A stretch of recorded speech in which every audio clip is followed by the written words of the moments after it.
Good morning and welcome. It's Good Morning Anambra, and today happens to be the 9th day of August 2022. We're so delighted to be counted amongst the living today. And of course, a very big congratulations to one of our own, Chidimma Oranwa, whose birthday falls today. And we welcome you to the show, Good Morning Anambra Show. My name is Nonye Mokoye. Let's begin with the press review.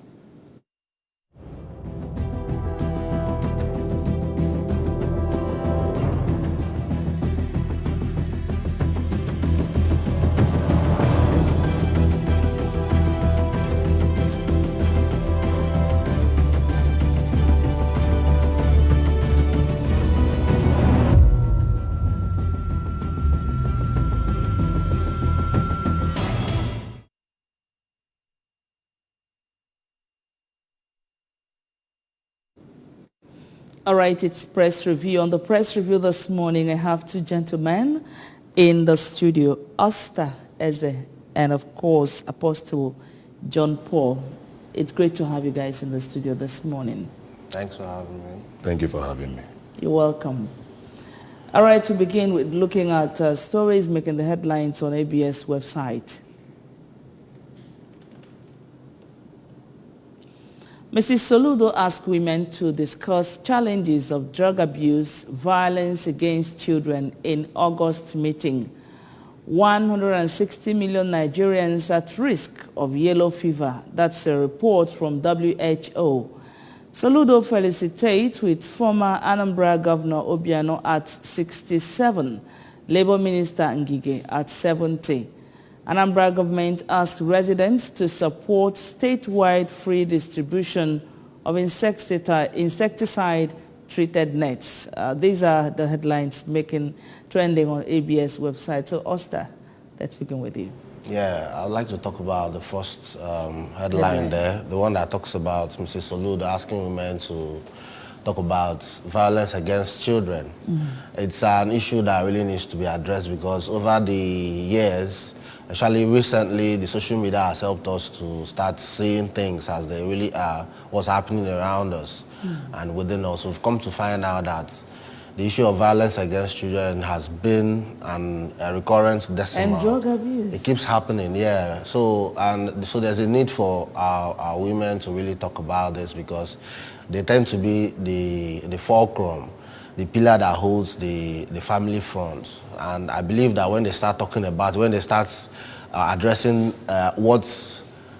when you've exceeded the point of discipline and you've entered into the point of violence against your child or against the child that is under your care, and then the issue of drug abuse too, when they start addressing it, we're going to start really seeing an improvement in these two societal issues. You know, and on this particular issue again, Governor Soludo was equally talking or towing the same line with the wife, you know, trying to encourage women. This is the season for August meeting, that they should dwell more on bringing back the family values and everything. And when you hear them talk, you know, you see their heart, that once the family is arrested positively, the society becomes better for it. Exactly. All right, let's move on now to the first paper. Let's see the first paper for review this morning, and that is the Daily Independent newspaper. Let's see stories making the headlines on the Daily Independent newspaper. FG does not know state of economy. Afenifere laments with a riders there, says Nigerian economy is currently in ICU. Ask Buhari to prove to terrorists he is in charge. And we have NCDC confirms 24 fresh cases of monkeypox in 19 states. Jet A1 Forex Force Air Peace to suspend Johannesburg operations. Buhari okays acquisition of ExxonMobil shares by Seplat. Finally, ex-governors Darie Nyameri gain freedom. IPOB names Chika Edoziem acting leader. Ohaneze frowns at Buhari's statement on killings in Southeast.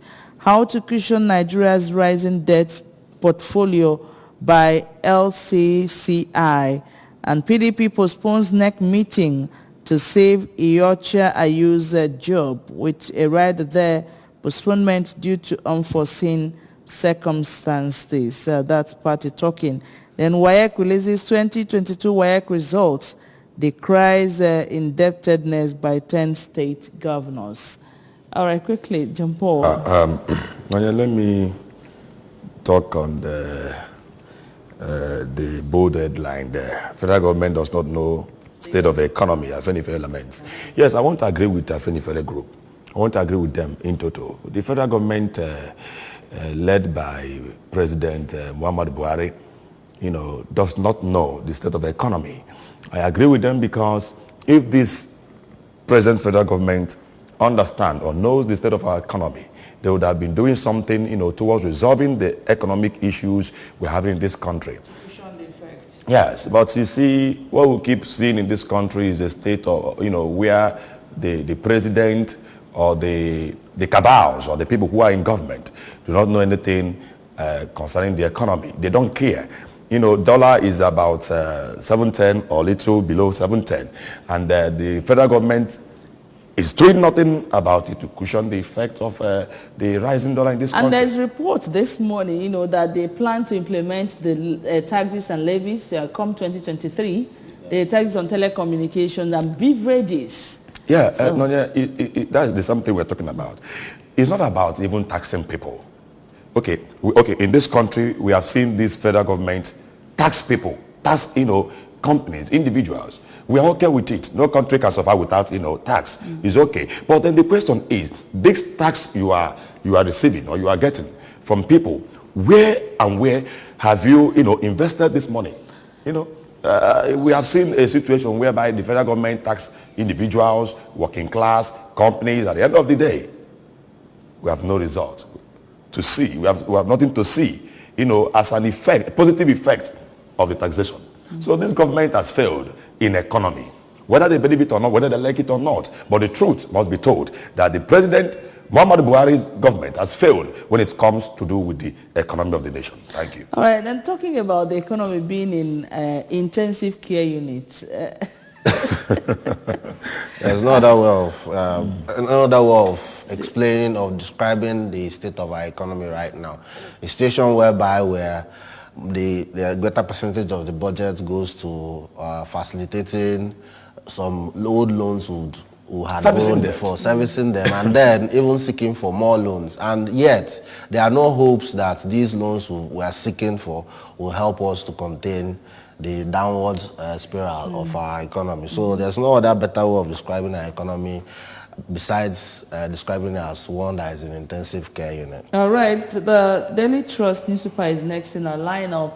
Let's see stories making the headlines on the Daily Trust newspaper.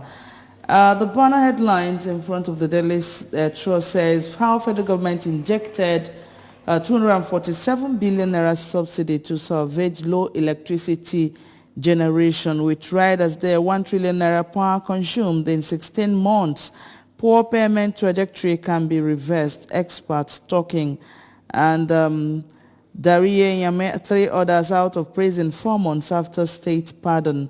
Buhari approves $1.3 billion ExxonMobil's oil assets acquisition by Seplat. 670 cases, 4 deaths recorded as monkeypox hits Lagos, Federal Capital Territory, 22 others. 22.1 million Kenyans to elect new president today. And the Kwara couple chains woman for 2 weeks over witchcraft. Will vote against those who ignore rivers. That's wicked talking. Bandits kill Federal Inland Revenue Service boss, chase woman into mosque, abduct imam in Niger. Okay, a lot of stories in front of the Daily Trust. I think... Okay. Take it from there. All right. We're talking about the federal government injecting a subsidy valued at 247 billion naira to salvage low electricity generation. Truth be told, we can actually see some somewhat improvements in electricity generation and distribution in recent times. That's a fact. But for experts to say that the federal government needed to inject this subsidy because there is poor payment trajectory and that it can be reversed is just stating the obvious. We remember sometime last year, the electricity distribution companies, the various electricity companies, alongside the discos, they came up with an idea that once everybody is given a prepaid meter, that the issue of poor payments will be taken care of. And we don't understand why, till date, they've not been able to meet that target of making sure that every household that is using the electricity have the prepaid meter. You find most people still being given a postpaid meter, and then, of course, when you give people postpaid meter, you still find it difficult retrieving your money from them because they can only pay what they feel they've consumed. And some still get estimated bills. Yeah, and even some still get estimated billing system, all right? And these are some of the things that give them problems. I'm talking about the distribution companies, retrieving their money from these people. So if a federal government really wants to be sincere with themselves, they need to sanction these distribution companies to make sure they do the needful. We don't understand what it means that you've given these people an independence to run their activities, and at the same time you still find them intervening from time to time to give them money to pay for the electricity that they are giving to the citizens. We already understand how Nigerians behave. You really have to. It's not just Nigerians. Human beings are like that. If you don't place them in a closed system, in a completely closed system that checks and balances every of the activities, you find them, trying to cut corners here and there. So that's what's happening. The only way we can take care of the issue of poor payment trajectory in electricity consumption is when every household has been given prepaid meter, and they have the wherewithal to do that, but it's just the corruption that I believe is holding us back from achieving that. Okay, there's something you want to say. Yes, thank you for the opportunity. I want to talk about the two former governors, that were released. I think that was yesterday. That tells you, to the point where we are in this country, where you get to steal billions and you are given state pardon, and you steal 1,000 naira, or probably you steal rice, 1 cup of rice, and you are sentenced to 10 years imprisonment because you have no billion, you have no contact. Yes, or even jungle justice, and there are people who are still awaiting trials, in correctional facilities. And the government has said nothing about all these people. But look at two former governors who have stolen money to the tune of billions. And the federal government recently just came out to say, we are giving state pardon. Where is our conscience in this country? Where are we driving at? I was even checking to see the people that are coming. Did they actually look like people that are coming out from prison? That is the point. And mind you, in one of the papers, have special prisons for in one of the papers, people? I saw a correctional facility staff, would I call it a warden or whatever, standing boldly with one of the former governors that has been released, taking picture. Are you taking picture with at this sense? People who have stolen money that is meant for development of a state, of the people, and convicted by the court of competent jurisdiction. And only for the president. Look, I keep saying this, Nonye. President Muhammadu Buhari has no legacy to leave for Nigerians. I'm telling you, the fact, this man has failed in everything, the way he handles, security situations in this country, the way he handles the economy, he has failed in every angle. Look at one of the headlines saying, people died here, people died the other side. That is the point where I got in this country. A situation whereby even me and you that is here now, we have no confidence that leaving this studio, going down to Unizik Thameside there, that we are secured. That is how the security situation has turned to be in this country. And you can imagine a situation whereby even the president himself is being attacked. All right. Abuja has been taken over by bandits. We can actually go on and on. Yesterday, I think yesterday, the airport road was blocked.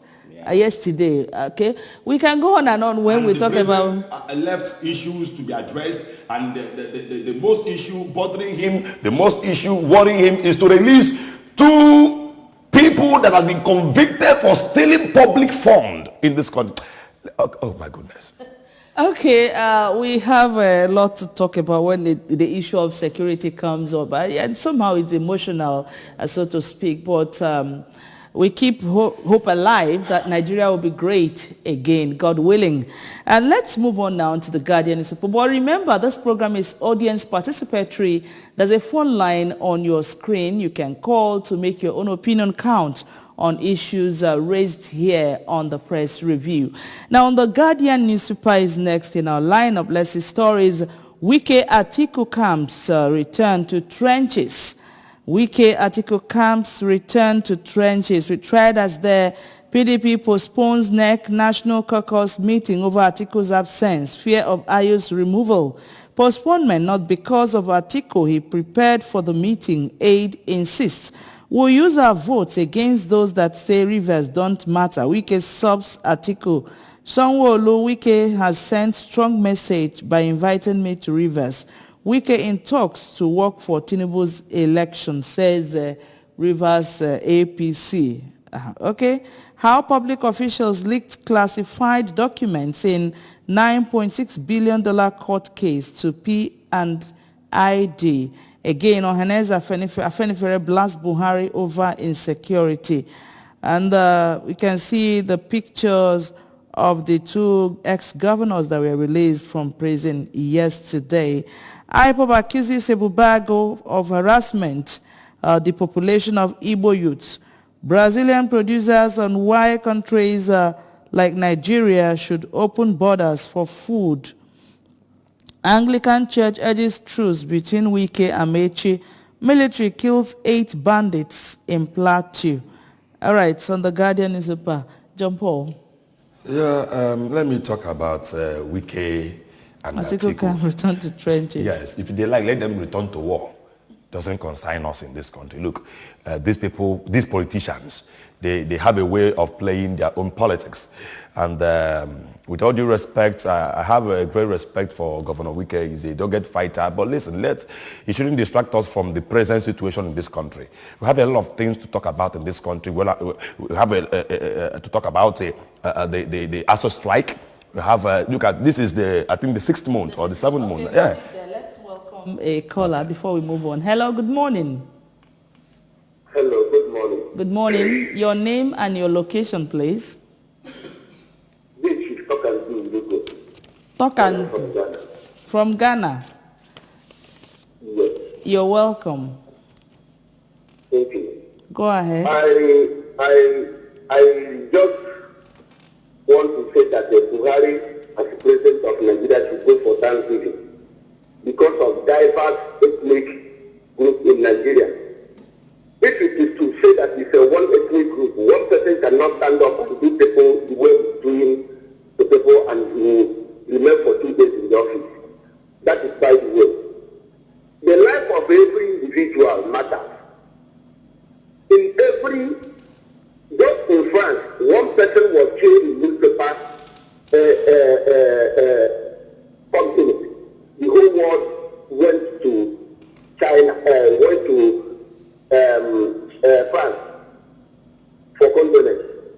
But it's unfortunate, even if it's a thief in Nigeria, there is some way that person will benefit in Nigeria in another way. How can you come and you are bombing people randomly, saying that you have killed 50 people, bandits? How have you taken what do you call it, stock of those people that you are killing? For you to know that really the people you are killing are bandits or kidnappers, truthfully, like the way as they are saying. But all the same, thank God for giving us this opportunity to air our view. But I always say that may God take over in what is happening in Nigeria. Thank you very much. Thank you very much. Thank you so much for your contribution. Thank you. Okay, conclude before we move on. Yes, I was trying to make a point. The ASO strike has lingered, for so long now, 6 months. And the federal government of today, is still not, showing any concern that the issue will be resolved soon. All right, let's welcome. Okay, go ahead. So, the body language of the federal government does not even show that the issue will be resolved anytime soon. That is to tell you a country that does not take the future of the youths. Very serious. All that matters to them is about their pockets. You know, going for conference. Okay. Going for conferences, going for meetings, and going home with a bag of Ghana must go of money, and they come out on press on public to tell us that we are doing everything to resolve ASUU strike. They are doing nothing. Okay. They are doing nothing. Should you want to be part of the conversation here, please tune down the volume of your TV set. And when you call us, go straight to the point. You can see there's a holdback. Wike has an option. Okay. Wike has an option. If he feels he cannot, work with the PDP, perhaps or he has his own personal opinion, he has an option of leaving the party to other political parties. We have several political parties in this country. Right. If PDP is not suitable for him anymore, he should move to other political than being on newspaper headline all the time. Thank you. Right. Okay, we move on now to the Nation newspaper. Let's see stories on the Nation newspaper. Yoruba elders to Tinubu, your victory in 2023 certain with their riders. Southwest APC unfolds reconciliation plan. Ruling party's candidates will be different, says Keyamo. We also have 2022 WASC, WAEC. 2022 was WAEC withholds 365,564 results. How to cushion Nigeria's rising debt portfolio by LCCI. Dariye Nyame, others regain freedoms. Soyinka slams pirates confraternity for mocking politician. And Nigeria loses 40,000 barrels of crude oil daily to theft, says Sylvia. PDP postpones NEC caucus meeting as Atiku Wike rift deepens. Let's see who is here before. Okay. Let's see. We can see the pictures of that are in front of the paper. These are people that were caught. According to report yesterday, they were caught in Ogun State. I don't know who actually they are. Oster. Yeah, we already understand that a lot is going wrong security-wise across the nation, and a lot of people have already started raising red flags, saying that there is some infiltration that is going on. Certain elements from particular ethnic group are being infiltrated, are being pushed into the hinterlands of... All right, let's see who is here before we go. Hello, good morning. Good morning. Good morning, man. Your name and your location. From Ogbon, it's Prince Patrick on the line. Okay, Patrick, you're welcome. Go ahead. Good morning. Good morning. Yeah, this is Prince Patrick. Go ahead and talk to us. Eventually, if we go to the situation of SNA Kubaka, Megido, the Megido is too much. Look at the two governors, Zulu, why not the Kalo now 5 people who go ahead and release here? And then the order to release the Kalo 5 years. Now, I'm going to $2 billion of dollars about releasing it. So I don't want to we can continue. You go and who be for Malaysia. Mama, I take it up. Was it one mother? They will come here. I'm not for people. Look at the vice president sitting up with Yokowa. She's not good on you. She's only claiming not good on you. Go with the people under PDP. So then they prove all you're going to Malone Cabinet. What I'm going to watch the BBC here. Thank you. Thank you. Thank you very much, Patrick. Thank you for your contribution. All right, Oster, go ahead. Yeah, so I'd like to give kudos to Amotekun, the security outfit of the Southwest. They have been doing their job. They've been checking the activities of these persons who are coming from wherever they are coming from, infiltrating the hinterlands, and from time to time unleashing terror on the aborigines, the owners of the land. Whilst on the same note, I also like to address the issue of Professor Wole Soyinka. All right, hold it. Let's welcome this one. Hello, good morning. Good morning. Your name and your location. My name is Yusuf. Yusuf, I want to make good morning. good morning. Your name and your location. Hello. Yusuf, could you please move away from your TV set? Good morning. Good morning. My name is Eugene, not Yusuf. Okay, Eugene, please, you have to call us back. When you call, bring down the volume of your TV set or you move away completely from where it is so we can get to communicate effectively here. All right, go on. Yeah, I was saying that Soyinka slamming Pirates Confraternity for allegedly mocking a politician, all right, is actually somewhat out of line. These are his people, and I believe that the essence of coming up with that sing-song was actually to address something that is the obvious, all right? That sing-song addresses an ill that somebody is already out of, is already vegetable and should be in the hospital of the hospital that is meant for those that are beyond 80, beyond 70, or those who are no longer so healthy, where they are taking care of. Diets. All right? And he's out here trying to see if there's any way he can hold on to power that we are sure he cannot even contain. And a particular group is saying, why are you still saying it's your turn when your hand is shaking, your legs are shaking? Why All don't right, you let's see who's here. Hello, good morning. Good morning. Good morning. Your name and your location, please. Eugene on the line, Ebonyi State. All right, Eugene, you're welcome. Let's see. Go ahead. Eugene, are you there? Yes, I'm there. Go ahead and talk to us. Okay, my contribution is that the man called to her. Hello, yes, I am talking. I said my contribution is that a lot of things have gone wrong in this country. And the man sitting at the helm of affairs has an agenda with his people. He is sitting on a keg of gunpowder, and the thing will soon explode on his head. That's just it, whether he likes it or not. The pack of cards will collapse on his head and his throat, and the so-called planners with him. The agenda of the bondwoman will not stand in this country. God has got a plan and a prophetic statement for this nation. And the plan of God will come to stand in the name of Jesus. Amen. Thank you very much, Eugene. Thank you for your contribution. All right, let's move on now. Let's move on for want of time. Okay, you want to say something? Okay, quickly. Yeah, please. Yoruba elders to Tinubu, your victory in 2023, certain.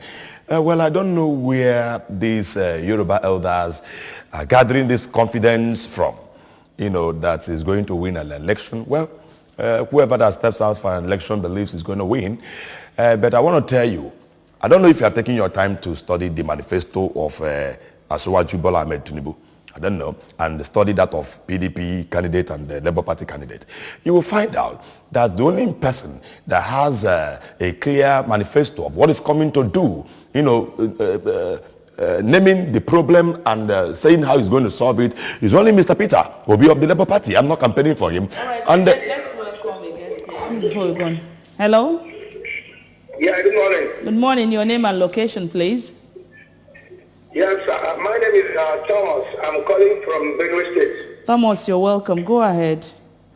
Yes, I concur with the statement that says that the president doesn't know the state of the economy of the country.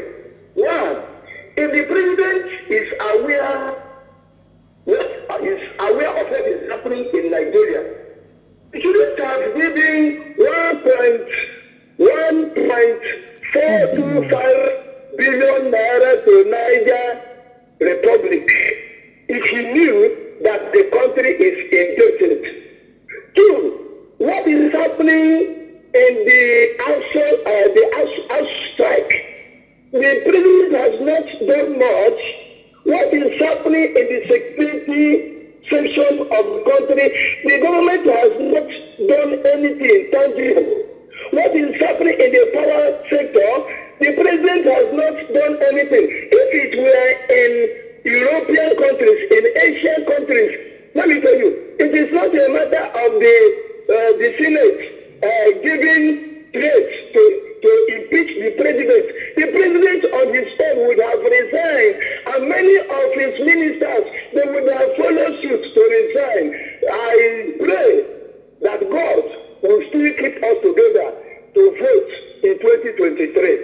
Thank you. Thank you very much, Thomas. Thank you for your contribution.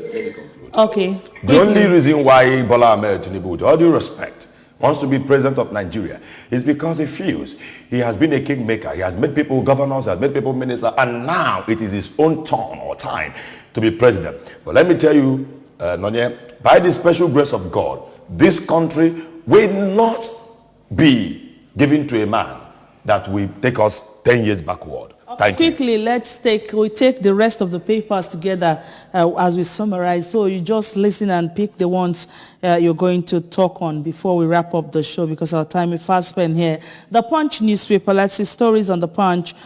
Peace talks suffer. Wike descends on Atiku's men. You cannot go to Abuja and hold meeting against me, Wike tells PDP chieftains. Then Rivers governor uncomfortable with my closeness to Atiku, Senator Maeba. We will use our vote against those who think Rivers doesn't matter. That's Wike's talking. Soyinka North Pirates. Okay, we've seen that story before. NUPRC, FG disagree over mobile acquisition by Seplat. Nigeria, 3 others top World Bank debtors list. Shades, security agents clash in Kaduna, 6 killed. Ondo Amoteko intercepts 168 invaders hiding under cows. Kidnappers kill 3, abduct women, children, senators, relatives. And now Lagos Ibadan traffic, hoodlums create tunnel, extort desperate motorists. Now on this day newspaper, NUPRC stands firm on mobile Seplat, no deal, insists status quo remains. We also see oil theft. Okowa wants oil facilities surveillance contracts reviewed. FGN NPC Army partner Uzodinma on fight against oil theft in Imo. We also see NESG to federal government take tough choices. Tackle insecurity, remove petrol subsidy now. Now on Daily Sun, we see 2023 Atiku Wike peace talks shaky. IPOB names Edoziem as, okay, we've seen that before. And we move on now to the national star. Haneze slams Buhari on insecurity in Southeast. And sit at home, Anambra residents defy order. And the last paper but not the least, the Nigerian Tribune. Nigeria loses $1.9 billion to oil theft monthly. We also have the story, former governors. Okay, we've seen that before. Autumn writes Buhari seeks firearm permits for newly established security outfits. And Minister Agency flex muzzle over sale of ExxonMobil. Internal crisis forces PDP to postpone NEC meeting. Nigeria still trying to be a nation, IBB. Bauchi, Gombe, Kano, Adamawa, Zamfara yet to domesticate Child Rights Act. And again, okay, we've seen that Buhari not aware of economy. All right, the story has come before. Let's quickly summarize for want of time before we go. Big budget hitting 874 billion naira, while food imports is still gulping 7.81 trillion naira. And we read somewhere in another paper's headline that Brazil is asking Nigerians to still open their ports for food importation. Well, the truth remains that one of the reasons we're still having a shortfall in food production in Nigeria is insecurity, because we know that the northerners tend to be the ones who mass produce most of the staple food that we use on a daily basis. But since the invasion of these herdsmen and these terrorists from neighboring countries and within the country too, we've come to find out that most farmers don't go to the farm anymore. all right? And that has affected our food production. So there's a dire need for the security chiefs to really tell us what's happening in security sector. Okay. As well, I also want to ask, is it a Bubago or whichever indigenous security outfit will have to sit up to their responsibility. If it's not a Bubag, let them scrap that and let's work with our vigilante, our state vigilantes, and make sure that security is taken care of. Time is no longer a friend here. I'd like to thank you so much, John Paul and Oster, for being a part of the show this morning. Sorry, we can't take more because we have another thing coming up. Sorry, there's something else coming up on the show. Thank you so much for being a part of the show. It's a pleasure being here. All right, thank you. And that's just about it on the press review. We'll have more on Good Morning Anambra Show. Do stay.